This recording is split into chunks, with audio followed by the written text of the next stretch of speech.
So welcome to our next lecture. আজকে হচ্ছে আমরা 11.4 এর লাস্ট দুইটা সিকিউ যেটা বাকি আছে 23-24 সেই দুইটা করব। তো সবার প্রথমে দেখো 23 নাম্বার কোশ্চেনে কি বলছে।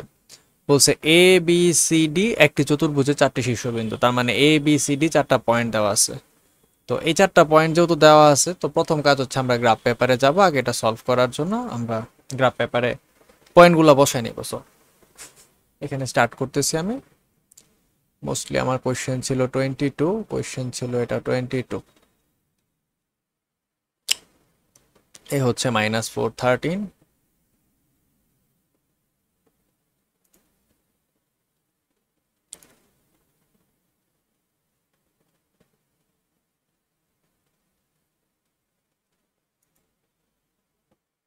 এইট 13 -4,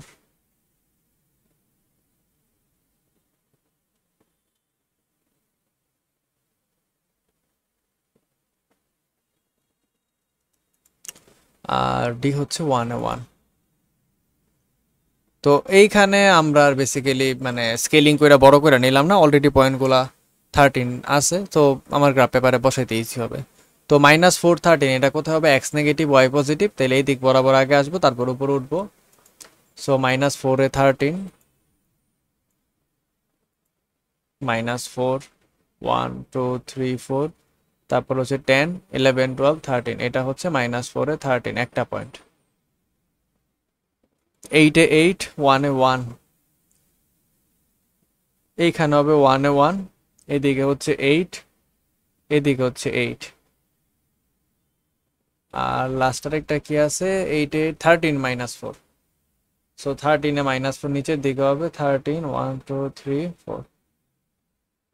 ওকে, চারটা পয়েন্ট পাই ফেলছি, এবার এদেরকে যোগ করা লাগবে, কারণ এটা বলে দিছে এটা একটা চতুর্ভুজ। তো আমি যোগ করার জন্য এখানে একটু লাইন ধরে যোগ করলে ভালো হইতো, বাট আমি আপাতত তুমি স্কেল ধরে পয়েন্ট ওয়াইজ এই দুইটা পয়েন্ট, এই দুইটা পয়েন্ট, এই দুইটা পয়েন্ট এইভাবে যোগ করবা, তারপরে তোমার এরকম একটা চিত্র হবে।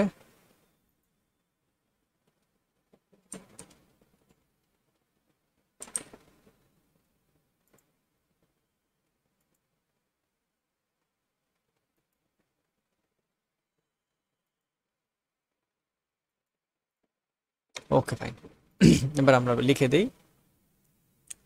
এখানে হচ্ছে a -4 13, তারপরে হচ্ছে b হচ্ছে 8 8, b হচ্ছে 8 8, c হচ্ছে 13 -4, c হচ্ছে 13 এ -4, আর d হচ্ছে 1 1।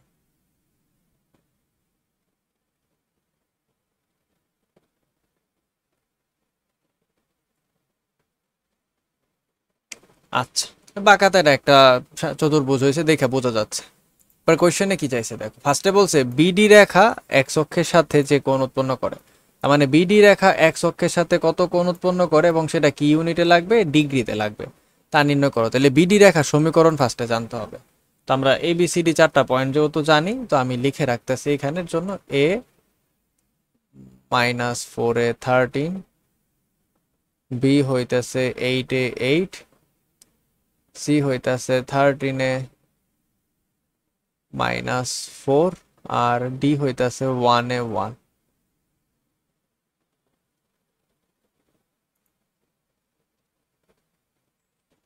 হুম,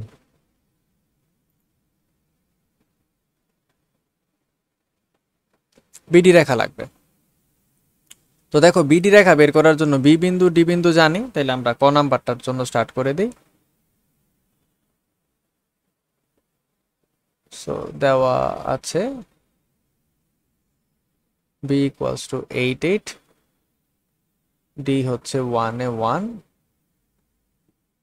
অতএব বিডি রেখা সমীকরণ। অ্যাকচুয়ালি বিডি রেখা সমীকরণ না করলেও চলতো, এখানে কিন্তু বলে নাই বিডি রেখা সমীকরণ বের করো, বলছে বিডি রেখা এক্স অক্ষের সাথে কি কোণ উৎপন্ন করছে, তাহলে খালি ঢাল বের করেও আমি আনতে পারবো। তাহলে আমরা বিডি রেখা ঢালটা বের করে ফেলি। বিডি রেখার ঢাল, তাহলে delta y by delta x, তাহলে কি আসবে 1 -8 1 -8। অ্যান্সার কত আসবে? 1 -7 বাই -7। অতএব m ইজ ইকুয়ালস টু 1। আমরা m এর জায়গায় বলতে পারি এটাই হচ্ছে tan থিটা। তাহলে tan থিটার মান যদি 1 হয় তাহলে 1 হইতাছে tan এ 45 ডিগ্রি। তাহলে আমরা কি পাইতেছি? আমরা পাইতেছি tan থিটা সমান 45 ডিগ্রি। তাহলে শুধু থিটার ভ্যালু কত হবে? 45 ডিগ্রি। তাহলে ক নাম্বার হয়ে গেল? তাইলে বিডি সরল রেখা x অক্ষের ধনাত্মক দিকে 45 ডিগ্রি কোণ করে। Problem solved. আচ্ছা, এবার এবিসিডি চতুর্ভুজের প্রকৃতি। সো এটা যদি আমরা বের করতে চাই, আমরা জানি এ বি, বিসি, সিডি আর এডি চারটার দৈর্ঘ্য বের করা লাগবে। তো খ নাম্বার আর আমার করা লাগবে না। খ হচ্ছে 11.2 থেকে পারো। এ বি কত, বিসি কত, সিডি কত, এডি কত। এবার এখান থেকে সামান্তরিক, আয়ত, বর্গ, রম্বস কি ক্যাটাগরিতে পড়ে দুইটা কর্ণ বের করে ফেলবা। তাহলে বর্গ বা রম্বস কোনটা হবে বা আয়ত সামান্তরিক কোনটা হবে সেটাও বলা যাবে। তাহলে কর্ণ হচ্ছে একটা এসি আর একটা হচ্ছে বিডি, এই দুইটা বের করবা, 6টা দৈর্ঘ্য বের করবা, তোমার প্রবলেম সলভ হয়ে গেছে। তো আমরা এটাও করলাম। এবার বলছে এবিসিডি চতুর্ভুজের যে অংশ এক্স অক্ষে ত্রিভুজ করে। তাহলে এবার ইম্পর্টেন্ট গ নাম্বার কোশ্চেনটা।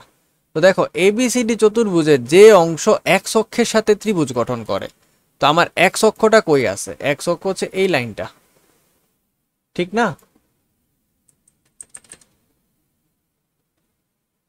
বাস, এই হলো আমার এক্স অক্ষ। তাহলে বলছে এক্স অক্ষটা যেটা আছে সেই এক্স অক্ষ এর সাথে ত্রিভুজ গঠন করে। তাহলে এখানে আমি দুইটা সাইড পেতেছি, একটা হচ্ছে উপরের দিকে। উপরের দিকে দেখো আমি যদি খেয়াল করি, একটা বাহু, দুইটা বাহু, তিনটা বাহু, চারটা বাহু, আর এইখানে একটা 5টা। তাহলে এক্স অক্ষের উপরের দিকে হয়েছে পঞ্চভুজ, আর এক্স অক্ষের নিচের দিকে কি হয়েছে দেখি। তাহলে এক্স অক্ষে একটা বাহু, এইখানে একটা, এইখানে একটা, তার মানে এইখানে একটা ত্রিভুজ পাইছি। ত্রিভুজের 3টা বাহু হয়, তার মানে অ্যাকচুয়ালি আমারে বলছে এক্স অক্ষের সাথে যে ত্রিভুজ গঠিত হয়েছে। তাহলে ত্রিভুজটা আমি পাইছি যে এইটা একটা বিন্দু, এইটা একটা বিন্দু, আর এইটা একটা বিন্দু। এই 3টা বিন্দুকে দিয়ে যদি আমি যোগ করে দেই তাহলে তাদের মধ্যে যে ত্রিভুজটা হবে আমার বেসিক্যালি সেই ত্রিভুজের ক্ষেত্রফল লাগবে। তার মানে এইটুকু হচ্ছে আমার ক্ষেত্রফল চাইছে। প্রথম কোয়েশ্চেন এই বিন্দুর স্থানাঙ্ক কত, দ্বিতীয় কোয়েশ্চেন এই বিন্দুর স্থানাঙ্ক কত। এই দুইটা বিন্দুর স্থানাঙ্ক জানতে হবে, ঠিক আছে? এখন আমি তোমাকে একটু হেল্প করে দিচ্ছি, যেমন এই দুইটা বিন্দুর পরিচয় কিভাবে পাবো আমি সেই বিষয়ে তোমাকে একটা টিপস দিচ্ছি। যেমন এই যে বিন্দুটা আছে, এই বিন্দুটার আমি বলতে পারি সিডি রেখার এক্স অক্ষের ছেদক, ঠিক না? কারণ দেখো সিডি সরল রেখাটা এক্স অক্ষে যেই বিন্দুতে ছেদ করছে এটাই সেই বিন্দু। তাহলে এই বিন্দুটারও একটা পরিচয় দিই, এটা হচ্ছে বিসি সরল রেখার এক্স অক্ষের ছেদক। তাহলে এই বিন্দুটা হইতেছে বিসি রেখার এক্স অক্ষের ছেদক, বিসি রেখার এক্স অক্ষের ছেদক। এবং অত্যন্ত সৌভাগ্যের সাথে আমরা আসলে অলরেডি সি বিন্দু স্থানাঙ্কটা জানি, তার মানে এটা করা লাগবে না। এখন নেক্সট লেভেলে আমার মনে প্রশ্ন আসছে, আচ্ছা বিসি রেখাটাকে আমি জানি, জানি না, তাহলে বিসি রেখার সমীকরণটা খুঁজে বের করা লাগবে, তারপর তার এক্স অক্ষের ছেদক পাবো। আচ্ছা আমি কি সিডি রেখার সমীকরণ জানি? সেটাও তো জানি না। তাহলে আমাকে সিডি রেখার সমীকরণ বের করে এক্স অক্ষের ছেদক বের করা লাগবে। তো আমি মনে মনে এই পয়েন্টের নাম দিয়ে দিলাম ই, আর এই পয়েন্টের নাম দিয়ে দিলাম এফ। সরি, ভুলে ই লিখে ফেলছি, ই আর এফ। তাহলে এখন একটা কাজ কি, প্রথম কাজ হচ্ছে আমরা সিডি রেখার সমীকরণ বের করব, দ্বিতীয় কাজ হচ্ছে বিসি রেখার সমীকরণ বের করব, তারপর তাদের দুইজনেরই এক্স অক্ষের ছেদবিন্দু বের করে দিব, তারপরে ই এফ আছে, সি আছে। এবার তাদেরকে দিয়ে কি চাইছে? ত্রিভুজের ক্ষেত্রফল, চতুর্ভুজের ক্ষেত্রফল। তো ত্রিভুজের ক্ষেত্রফলটাই চাইছে, তাহলে ক্ষেত্রফল তো বের করতেই পারবো। তো আসো আমরা অঙ্ক শুরু করি। সো গ নাম্বার স্টার্ট। গ নাম্বার স্টার্ট করার জন্য আমার যেহেতু ফার্স্টে লাগবে সিডি আর বিসি, তো আমরা বিসি রেখার সমীকরণটা আগে করতে পারি, বা সিডি যেটা আমার ভালো লাগে। তো আমি সিডি লিখতেছি, কারণ সিডি রে ই নাম দিছি। সিডি রেখার সমীকরণ। এখন সি আর ডি রেখার সমীকরণ বের করার জন্য দুইটা ইনফরমেশন লাগবে, একটা বিন্দু ঢাল অথবা একটা বিন্দু ওয়াই অক্ষের ছেদক অথবা দুইটা বিন্দু। এখানে দেখো সি আর ডি সম্পর্কে আমি কি জানি? আমি সি এর স্থানাঙ্ক, ডি এর স্থানাঙ্ক দুইটাই জানি। তাহলে আমরা দুই বিন্দুকে আমি সরল রেখা সমীকরণ করে দিতে পারবো। তাহলে সিডি রেখা সমীকরণ হচ্ছে y minus y one, y one minus y two, x minus x one, x one minus x two. তো সি ছিল হচ্ছে 13 এ মাইনাসের 4, আর ডি ছিল হচ্ছে 1 এ 1। তো আমরা বিন্দুগুলা যদি বসাই, তাইলে আমরা বিন্দুগুলা বসাইলে লিখতে পারবো y minus minus 4, minus 4 minus 1, এক্স মাইনাস 13, 13 মাইনাস 1। এবার এখানে যদি একটু কাটাকাটি করো তাহলে তোমার জন্য যে টার্মটা থাকতেছে সেটা হচ্ছে y plus 4 divided by minus 5 is equals to x minus 13 divided by 12। তো এখানে ক্রস মাল্টিপ্লাই করে দাও, তাহলে 12 বাই সেই দিকে y এর টার্মে গুণ হবে আর মাইনাস 5 এর দিকে গুণ হবে। গুণ দিলে আসবে হচ্ছে 12y plus 48 equals to minus 5x plus 65। এবার 5x টারে এই দিকে পাঠাই দাও আর 65 এর সাথে 48 রে নিয়ে আসো। তো 5x কে সামনে লিখে দিই, 5x প্লাস 12y, আর এইটাই সেদিকে মাইনাস হয়ে যাবে 48 আর 65, এইদিকে 15 আর ওইদিকে 2, তাহলে থাকবে হচ্ছে 17। এটাকে 1 নাম্বার দিয়ে রাখলাম। এটা আমার কিসের সমীকরণ পাইছি? সিডি রেখার সমীকরণ পাইছি। এখন আমার আরেকটা কারে লাগবে, বি আর সি লাগবে। বি এর স্থানাঙ্ক কত? 8। তাহলে এখন আমরা সেম ভাবে বিসি রেখার সমীকরণ, এখান থেকে আমরা চাইলে এক্স অক্ষে ছেদবিন্দু বের করে আসতে পারি। তো আমরা চিন্তা করি, যেহেতু এক্স অক্ষে কোটি y ইকুয়ালস টু 0, 1 নং হতে আমরা পাচ্ছি 5x প্লাস 12 ইন্টু 0 সমান হচ্ছে 17। তাহলে এইখান থেকে আমি x এর ভ্যালু বলতে পারবো 17/5। সুতরাং সিডি রেখার এক্স অক্ষের ছেদক, তার নাম আমি কি দিছিলাম? ই দিছিলাম।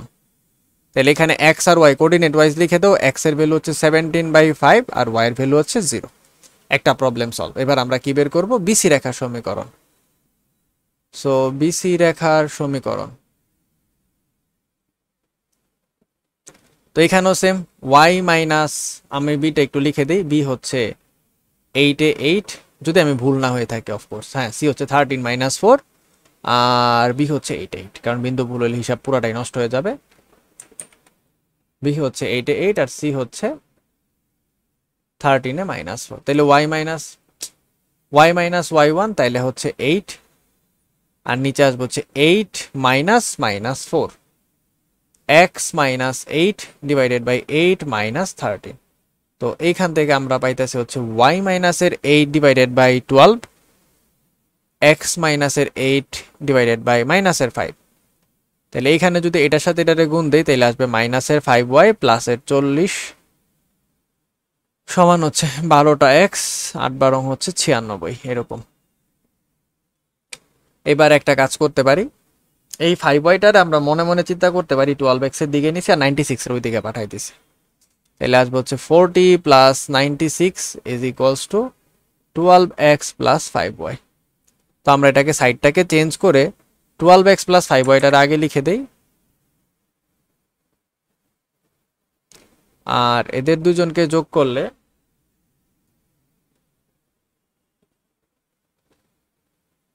এরকম কিছু আসে। তো আমরা আবার জানি এক্স অক্ষের কোটি স্থানাঙ্ক 0 হয়।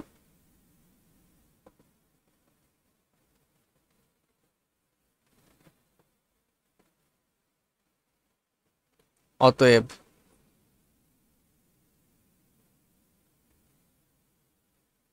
দুই নাম্বার হতে আমরা পাচ্ছি 12x plus 0 is equals two 136।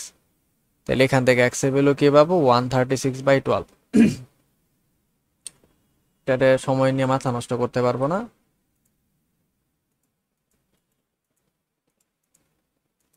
Thirty four by three.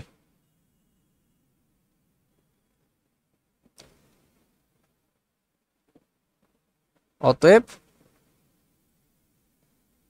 BC রেখার এক্স অক্ষের ছেদক f ইজ ইকুয়ালস টু 34/3 আর y এর ভ্যালু হচ্ছে 0। এবার আমরা ত্রিভুজ ECF এর ক্ষেত্রফল বের করব, এবং আমি কিন্তু আবার রিপিট করে বলে দিচ্ছি, অলওয়েজ খেয়াল রাখতে হবে যাতে আমার পয়েন্টের সিলেকশনটা এন্টি ক্লকওয়াইজ হয়। তাহলে আমরা কিভাবে যাব? ই থেকে সি হয়ে এফ এর দিকে যাইতে হবে। তাহলে আমরা লিখে দিই ত্রিভুজ ECF এর ক্ষেত্রফল।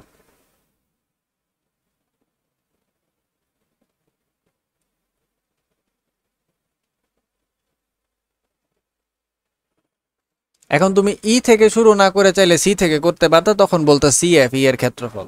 ওইটা আর কিছু যায় না, খালি এন্টি ক্লকওয়াইজ হইলেই চলবে।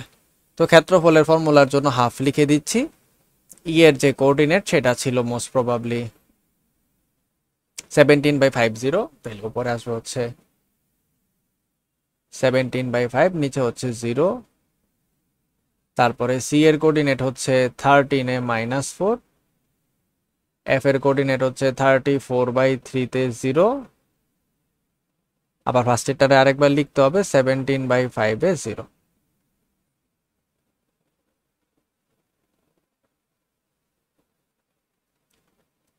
এর সাথে এটারে যদি গুণ দেই মাইনাসে আসবে ফার্স্টে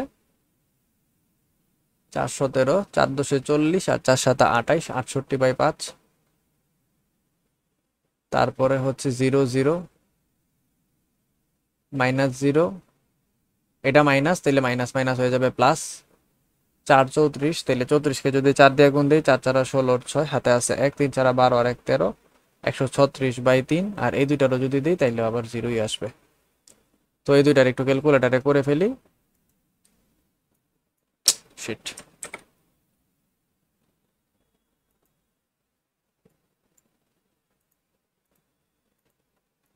68/5 প্লাসের আছে 136/3। তো দুইটা মিলে কত আসছে? আবার তার সাথে তো একটা হাফও আছে, তাহলে এইখানে একটা হাফ গুণ দিয়ে দেই।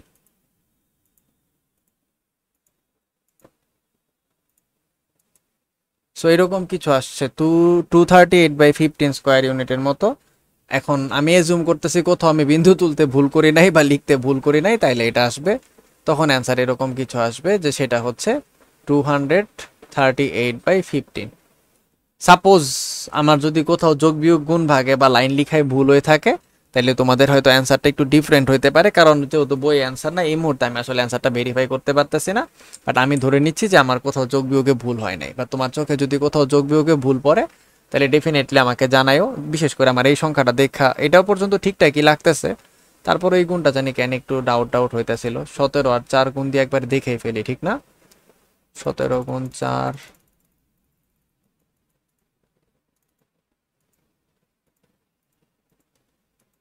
না 238/15 আসতেছে। সো মনে হয় এটাই আসবে। আচ্ছা, কিছু করার নাই, আমার কাছে অ্যান্সার লেখা নাই বইয়ে।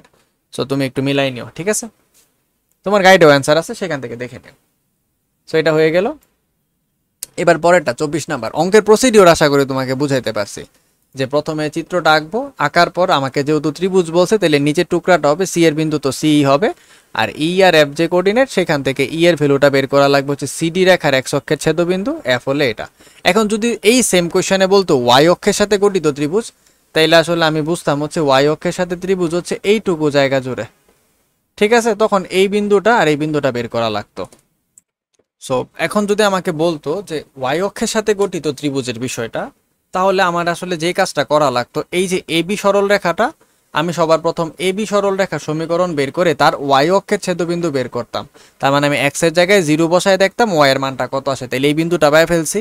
সেম ভাবে এই এডি সরল রেখার ওয়াই অক্ষের ছেদবিন্দু বের করা লাগবে, তাহলে এইখানেও এডি সরল রেখা বের করে এক্স এর ভ্যালু 0 বসায় দিব, ওয়াই এর মান পাওয়া যাব। তাহলে এইবার আমার ওয়াই অক্ষের গঠিত ত্রিভুজ বললে এইটুকু জায়গার ক্ষেত্রফল আনতে পারবো। তো সেম কোয়েশ্চেনে যদি তোমাকে এক্স অক্ষের সাথে গঠিত ত্রিভুজ বলে, এটা তো আমি করেই দিলাম, তুমি বাসায় ওয়াই অক্ষের সাথে গঠিত ত্রিভুজের ক্ষেত্রফলটাও করো, করে আমাকে তারপর জানাও যে তোমার ওইটা কিরকম আসছে, ঠিক আছে? এবার আসো আমরা পরের কোয়েশ্চেন 24 নাম্বার কোয়েশ্চেনে যাই। 24-এ বলছে একটি চতুর্ভুজে 4টি শীর্ষবিন্দু হচ্ছে এমন এমন এমন, মানে পি কিউ আর এস। তো প্রথম কাজ বুঝতেই পারছো, পি কিউ আর এস আমাদের লেখচিত্রে আঁকতে হবে। তো আমরা একটু লেখচিত্রে চলে যাই, তারপর আমরা পি কিউ আর এস আঁকবো। তো বিন্দুগুলো হচ্ছে 5 2 -3 তে 2, 5 2 -3 তে 2, তারপরে কি আছে? তারপরে আছে হচ্ছে 4 -1 -2 -1। তো 4 -1 -2 -1, এই চারটা বিন্দু যখনই তুমি খেয়াল করছো, এখানে তুমি ভালো করে দেখতেছো বিন্দুগুলো খুবই ছোট ছোট, মানে খুবই কাছাকাছি পড়বে। তো গ্রাফ পেপারে আঁকলে একটা 5 ঘরের ভিতরেই সব বিন্দু শেষ হয়ে যাবে। তো আমি একটা কাজ করি, এটাকে একটু বড় করে নিই। তো আমি যে কাজটা করলাম, এক্স ও ওয়াই অক্ষে, এক্স ও ওয়াই অক্ষে 5 আছে না, তো ধরো 5 দিয়ে গুণ দিলে 25 হবে। তো সাপোজ আমি 5 ঘর সমান 1 একক নিলাম, কারণ আমার 25টা ঘর তো আছে। তো 1 একক ধরি, তাহলে আমার চিত্রটা বড় হবে। তাহলে এখন আমি বিন্দুগুলা 5 দিয়ে গুণ দিয়ে বসাবো। তাহলে 5 2 না লিখে আমি এখন চিন্তা করব 25 10। তাহলে 25 তারপরে হচ্ছে 10, তাহলে 25 হচ্ছে এইখানে আর 10 হচ্ছে এইখানে। এটা হচ্ছে প্রথম বিন্দুটা 25 এ 10, এই যে দেখো 10 20 25, তারপর আবার 10 উঠলাম। এটা হচ্ছে এখন আমার জন্য 5 2। তারপর হচ্ছে -3 তে 2, তাহলে এটাকে 5 দিয়ে গুণ দিলে -15, -15 পরে আসবে হচ্ছে 5 দুগুণে 10, -15 প্লাসের 10। তাহলে এই দিকে হচ্ছে -15, এই দিকে হচ্ছে +10। এটা গেল পি আর কিউ। আর কত? 4 -1, তাহলে 20 -5। তাহলে এই হলো 20, আর এই দিকে হচ্ছে -5। এটা হচ্ছে পি কিউ আর। আর এস কত? -2 -1, তার মানে হচ্ছে -10 -5। তাহলে এখানে হচ্ছে -10, এইদিকে হচ্ছে -5। সো আমরা 4টা বিন্দু পায়ে ফেলছি। তো এখানে আমরা সেম যুক্তি এদেরকে যোগ করে দিব। তো তুমি যোগ করে দিবা স্কেল ধরে ধরে। আমি এখানে জাস্ট এরকম করে আইকা নিচ্ছি। এবার চিন্তা করো, আমি বিন্দুটার নাম লিখে দিই। এটা হচ্ছে পি, এটা হচ্ছে আমার কিউ, তারপরে হচ্ছে 4 -1, এটা হচ্ছে আমার আর, আর এটা ছিল আমার এস। এবং ভালো হয় হচ্ছে বিন্দুগুলার নামও যদি লিখে রাখি তাহলে ভুল হবে না। 5 2, এখানে হচ্ছে 5 এ হচ্ছে মনে হয় ভুল লিখে ফেলছি না, -3 তে 2, তো পি এ উল্টা বসায় ফেলছি। এটা না, এইটাতে পি হওয়া উচিত ছিল, এটা ছিল 5 2। দেখছো, যেটা ভাবছিলাম ভুলটা হয়ে গেছে। পি ছিল 5 2, তাইলে এটা হচ্ছে পি 5 2। তারপরে হচ্ছে কিউ -3 তে 2, কিউ হচ্ছে -3 তে 2। তারপরে আর হচ্ছে 4 এ -1, এটা ঠিক আছে, 4 এ -1। আর এটা তাহলে এস হবে -2 তে -1। আচ্ছা, একটা জিনিস খেয়াল করো তো, দেখো তো পি কিউ আর এস এর যদি ক্ষেত্রফল বের করতা তাইলে আসলে কি পচা জিনিস হইতো। পি কিউ আর এস, তাইলে এই যে এরকম একটা ক্ষেত্রফল চলে আসতো, তখন তোমার ক্ষেত্রফল আসতো হচ্ছে এইরকম কিছু একটা জিনিসের। বুঝাইতে পারছি? তখন তুমি এই জায়গাটা বেসিক্যালি পাইতা, তাহলে বাকি জায়গায় মিস হইতো। তাহলে এইখানে কিন্তু পি কিউ আর এর সিকোয়েন্সে নিলে পি কিউ আর এস এর ক্ষেত্রফল আসবে না, তোমাকে পি কিউ এস আর এই সিকোয়েন্সে বিন্দু নিতে হবে। আশা করি কথাটা বুঝাইতে পারছি। ঠিক আছে, ওকে। এবার আমরা প্রথম কোশ্চেনে চলে যাই। আমরা এবার আমাদের অঙ্ক করার জন্য রেডি। পি এস রেখা সমীকরণ, এটা তুমি পারবা। পি এর বিন্দু দেওয়া আছে, এস এর বিন্দু দেওয়া আছে, আমি আর এটা কিছু লিখতে চাই না। বলছে পি কিউ আর এস চতুর্ভুজের সমান ক্ষেত্রফল বিশিষ্ট বর্গের কর্ণের দৈর্ঘ্য নির্ণয় করো। এই কথাটা হচ্ছে মজাদার, সমান ক্ষেত্রফল বর্গের কর্ণ। তো প্রথম কথা হচ্ছে পি কিউ আর এস এর ক্ষেত্রফল বের করা লাগবে। আমরা আমাদের এখানে চলে আসি। আমরা এখানে লাস্ট কোয়েশ্চেন 24 নাম্বারটা,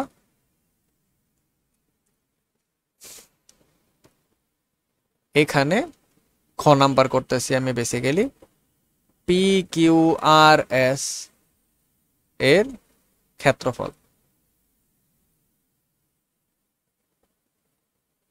সমান হবে হচ্ছে হাফ অফ, তো আমরা বলে দিছিলাম কি সিরিয়ালে নিতে হবে।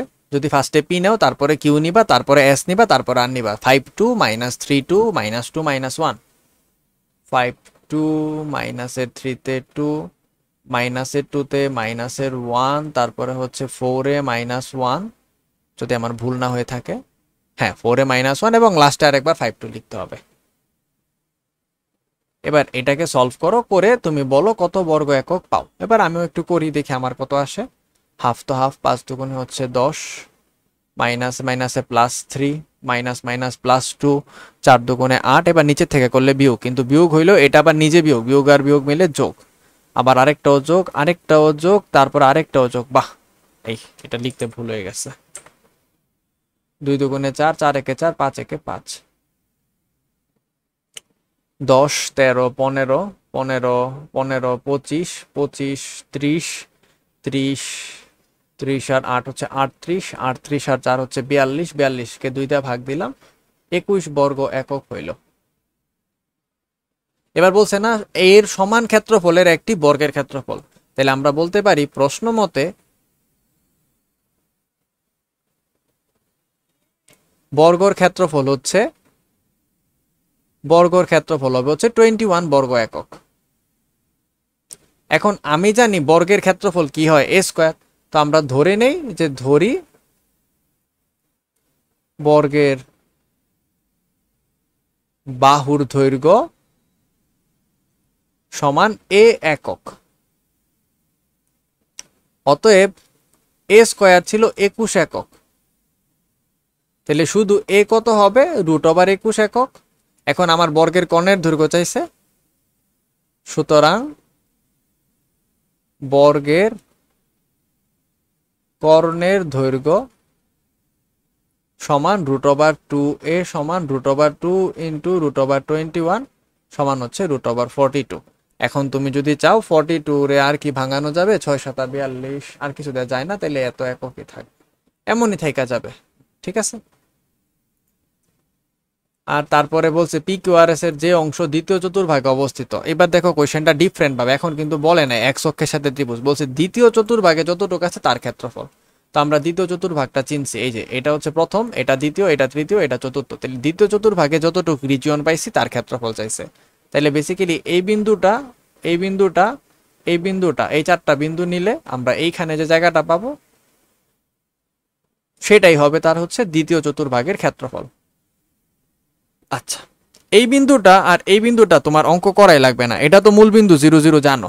আর এইটা দেখো এই লাইনের উপরে পড়ছে, এই বিন্দুটাও 2, এই বিন্দুটাও 2, তাহলে বুঝতেই পারছো এটা একটা সমান্তরাল রেখা এক্স অক্ষের সাথে। তাহলে এই বিন্দুটা যেটাই হবে তার মান ওয়াই এর স্থানাঙ্কতে 2 থাকবে। এখন কত হচ্ছে এক্স এর ভ্যালু কত, এটা ওয়াই অক্ষ না, তাহলে ওয়াই অক্ষে এক্স এর মান সবসময় কত 2, সরি 0।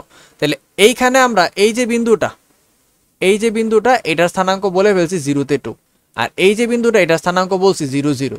এই কিউ আমি জানি -3/2, একটা বিন্দুই জানি না, সেটা হচ্ছে এই বিন্দুটা।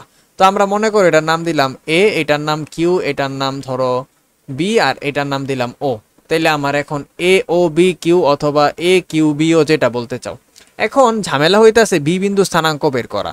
তো বি বিন্দুটা আসলে কি, আমি আবার একটু হেল্প করে দিই। বি বিন্দুটা হচ্ছে কিউ এস রেখা বের করা লাগবে এবং সেই রেখার এক্স অক্ষের ছেদবিন্দু শেষ। এবার কিউএস রেখাটার সমীকরণ বের করব ফার্স্টে, তারপর তার এক্স অক্ষের ছেদবিন্দু পাওয়ার জন্য মানে ওয়াই এর ভ্যালু 0 ধরে দিব, তাহলে বি এর স্থানাঙ্ক পায়ে ফেলবো। আর লেখচিত্র থেকে অলরেডি আমরা এর স্থানাঙ্ক জানি, এক্সাক্ট বিন্দু 0 তে 2। এখন তুমি বলতে পারো লেখচিত্র থেকে এর ভ্যালু যদি 0 তে 2 নেই, বি কেন নিলাম না? লেখচিত্র দেখে দেখবা বি আসলে এক্স্যাক্টলি পারফেক্ট ভাবে একটা সিঙ্গেল পয়েন্ট, এটা একটা দশমিক টাইপের পয়েন্ট হয়ে যাবে। যদি পারফেক্ট পয়েন্ট হয় মানে একটা পুরোপুরি মানে পূর্ণ সংখ্যা বিন্দু হয়, তাহলে তুমি সেটা সরাসরি নিয়ে নিতে পারো, কোনো সমস্যা নাই। কিন্তু যদি মনে করো এক্স্যাক্টলি ওই পয়েন্ট দিয়ে না যায়, একটু ভগ্নাংশ টাইপের কিছু হয়, তখন তো তুমি আর অ্যাপ্রক্সিমেট করলে হবে না। তখন সেই ক্ষেত্রে তোমাকে হচ্ছে কিউএস এর সমীকরণ বের করে তার এক্স অক্ষের ছেদক। যদি মনে করো এইটা যদি এরকম সোজা লাইন না হইতো, সাপোজ পি আর কিউ লাইনটা এমন ছিল, এই লাইনটা এরকম না হয় এমন হয়েছে যে কিউ আছে এখানে, পি আছে এইখানে। এখন তো আমি বলতে পারবো না এইখানের ওয়াই আর এইখানের ওয়াই সেম, তখন আমি পি কিউ রেখার সমীকরণ বের করতাম, তারপর তাদের ওয়াই অক্ষের ছেদক বের করতাম, 1 0 বসায় দেখতাম ওয়াই এর মান কত আসে, তাইলে এই বিন্দুটা চলে আসতো। বুঝাতে পারছি কনসেপ্ট? সো এইখানে কনসেপ্টটি হচ্ছে ইম্পর্টেন্ট আলটিমেটলি। এরপরে এখন তুমি কিউএস রেখা ছেদবিন্দু বের করতেই পারবে এক্স অক্ষের, সেটা নিয়ে তোমার কোনো ডাউট নাই। তো বাকিটা আমি আর করে দিলাম না, আগের অঙ্কটা এক্স্যাক্টলি সেম, এটাও তাইলে তুমি পারবা। তো এইখানে আমাদের চ্যাপ্টার কমপ্লিট হয়ে গেছে। আর এছাড়া আর কি আছে, এছাড়া এই চ্যাপ্টার থেকে খুব একটা তেমন কোয়েশ্চেন নাই। তারপরও তুমি যদি চাও, তুমি হচ্ছে উদাহরণ থেকে কয়টা কোয়েশ্চেন দেখো আমি বলে দিচ্ছি। 23 আর 24 গেল। উদাহরণ থেকে যদি দেখতে চাও, উদাহরণ লাস্টের দিকে একটা সিকিউ আছে, এই যে এইখানে, এই যে সিকিউটা 25 নাম্বার, এটা তুমি নিজে নিজে করবা। বলছে পি বিন্দুটি এ ও বি থেকে সমদূরবর্তী, তার মানে তুমি একবার পি এ দূরত্ব বের করবা আর একবার পি বি দূরত্ব বের করবা, তারপরে বলবা প্রশ্ন মতে পি এ সমান পিবি, তাইলে হয়ে যাবে। আর এখানে বলছে এবিসিডি এর ক্ষেত্রফল এবিসি এর ক্ষেত্রফলের 3 গুণ। তাহলে দেখো এবিসিডি বিন্দু 4টা দেওয়া আছে আর এবিসির তো 3টা বিন্দু দেওয়াই আছে, তাহলে এখানে একটা সিঙ্গেল সংখ্যা আসবে। তাহলে তুমি এখানে গ নাম্বার কোশ্চেন করার সময় লিখবা হচ্ছে এবিসিডি এর ক্ষেত্রফল সমান হচ্ছে 3 ইন্টু এবিসি ত্রিভুজের ক্ষেত্রফল। এবার এইখানে ওই যে হাফের ফর্মুলা, এখানে হাফের ফর্মুলা বসাই তো, তারপরে একটা কে এর মান থাকবে, এখানে কে কিন্তু ভেরিয়েবল, তার মানে এইখানের দিকের থেকে যে ডিটারমিনেন্টের চিহ্নটা আছে সেটা কিন্তু উঠাইতে পারবা না, উঠানোর পরে এই পাশে প্লাস মাইনাস দেওয়া লাগবে, তারপর কে দুইটা মান পাইবা। আমি যতটুকু মনে হয় এরা করছে কিনা দেখে নি, ওরা আবার করে নাই আনফরচুনেটলি, এখানে ওরা ভুলে গেছে।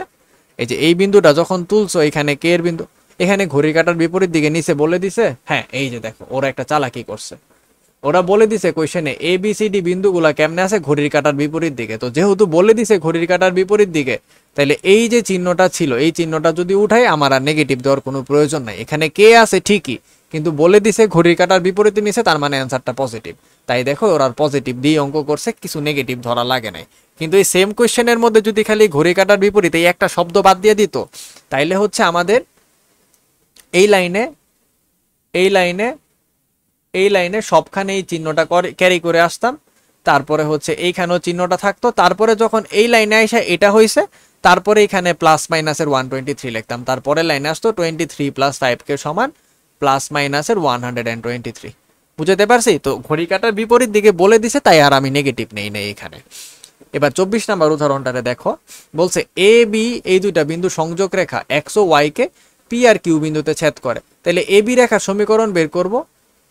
ফার্স্টে এ বি রেখার সমীকরণ, দুই বিন্দুগামী সরল রেখার সমীকরণ কনসেপ্ট দিয়ে, তারপর তার এক্স অক্ষের ছেদবিন্দু ওয়াই অক্ষের ছেদবিন্দু বের করব। এক্স এর ছেদবিন্দুর নাম দিতে হবে পি, আর ওয়াই এরটা নাম দিতে হবে হচ্ছে কিউ। শেষ।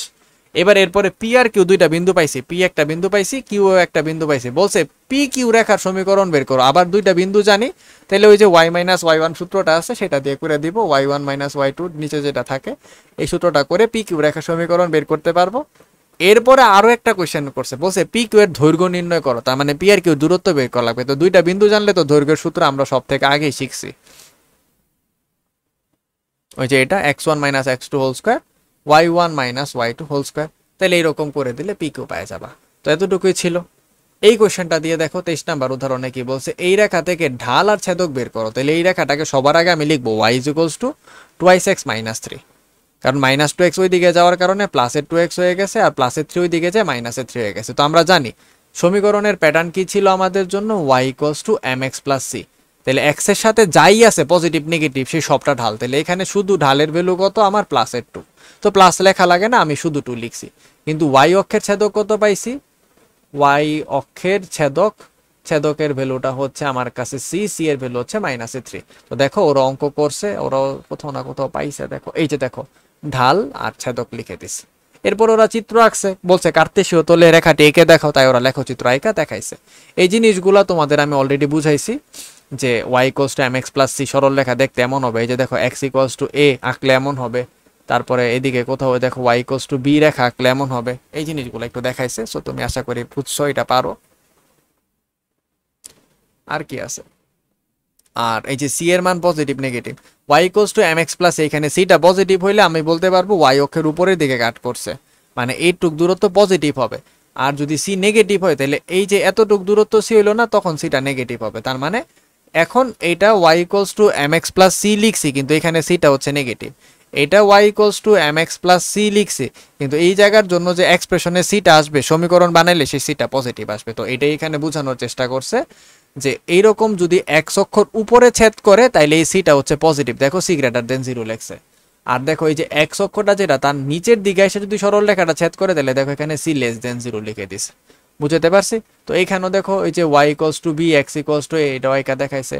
y ইকুয়ালস টু mx হইলে মূল বিন্দু দেওয়া যাবে, আর y equals to minus mx হলে এমন হবে। এখন m রেখা লিখছে যে লেস দেন 0, মানে m লেস দেন 0 মানেই হচ্ছে m নেগেটিভ। এইভাবে চিত্র একা বুঝাইছে আর কি। আর এছাড়া এখানে আর যে অঙ্ক টঙ্ক আছে সেগুলো তুমি চাইলে উদাহরণ 20 অলরেডি পারো, আর লাগবে না, এছাড়া আর অঙ্ক নাই। সো এইটুকুই। এরপরে তুমি হচ্ছে গাইড থেকে বোর্ডের কিছু কোয়েশ্চেন করো, সাপোজ ঢাকা 24, 25, 23, 22 এই প্রশ্নগুলা করো, তাহলে তোমার কনসেপ্ট আরেকটু ক্লিয়ার হয়ে যাবে। ঢাকা করার পর যদি সময় পাও তাহলে রাজশাহী, কুমিল্লা, যশোর, সিলেট, বরিশাল এইগুলো করো, দিনাজপুর, ময়মনসিংহ এগুলো করো। তারপরে তোমার এই চ্যাপ্টারের আর কোনো কনফিউশন থাকবে না। অলওয়েজ স্টার্ট করবা 25-এর প্রশ্ন দিয়ে, তারপরে 24-এ যাবা, তারপরে 23-এ যাবা, 22-এ যাবা, এইভাবে যাবা। আর যদি মনে করো তোমার কাছে 25-এর প্রশ্ন না থাকে, তাহলে তুমি 24টা আগে পড়লা ঢাকা বোর্ডের। সবার প্রথমে ঢাকা বোর্ডের যতগুলা প্রশ্ন পাও সব পড়বা, তারপরে অন্যান্য বোর্ড পড়বা, কারণ ঢাকার সেন্ট্রিক তুমি পরীক্ষা দিলে ঢাকাটা আগে পড়বা, যার যার বোর্ড হিসাবে আর কি। সো এখানেই আমাদের চ্যাপ্টার 11 শেষ হয়ে গেল। So best of luck.